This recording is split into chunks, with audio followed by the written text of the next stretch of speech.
Hyderabad Chikkadpally Ashok Nagar central library చౌరస్తా దగ్గర ఆందోళనకు దిగారు నిరుద్యోగులు. గ్రూప్ 2 పోస్టుల సంఖ్యను 783 నుంచి 2000 వరకు, గ్రూప్ 3 పోస్టుల సంఖ్య 1365 నుంచి 3000 వరకు పెంచాలని డిమాండ్ చేశారు. కాంగ్రెస్ ప్రభుత్వం ఏర్పడి 6 నెలలు దాటినా జాబ్ క్యాలెండర్, పోస్టుల పెంపు విషయంలో ఎలాంటి స్పందన రాలేదన్నారు.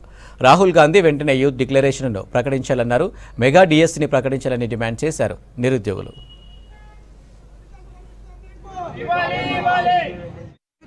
నిరుద్యోగ ప్రభుత్వం అన్నారు కాబట్టి ఇక్కడ ఏంటంటే నిరుద్యోగులకు వచ్చిన వెంటనే ఒక సంవత్సరం 2 లక్షల ఉద్యోగాలు ఇస్తామని చెప్పినటువంటి ఈ కాంగ్రెస్ 2 లక్షల ఉద్యోగాల వైపుగా అడుగులు వేయలేదు.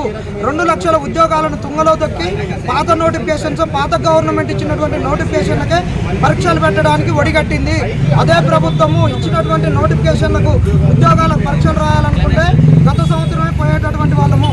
గత సంవత్సరం పరీక్షలు రాయకుండా పోస్టులు తక్కువ ఉన్నాయని మేము అడిగినప్పుడు ఇదే కాంగ్రెస్ వాళ్ళు పరీక్షలు పోస్ట్ పోన్ కావాలని చెప్పేసి కోర్టులో కేసేసి ఆ రోజు పరీక్షలు పోస్ట్ పోన్ చేయించి తర్వాత మేము వచ్చినాక మీకు ఉద్యోగాలు పెడతాము, మెగా డిఎస్ ఇస్తాము, గ్రూప్ 2లో 2000 పోస్టులు, గ్రూప్ 3లో 3000 పోస్టులు పెంచుతామని చెప్పారు.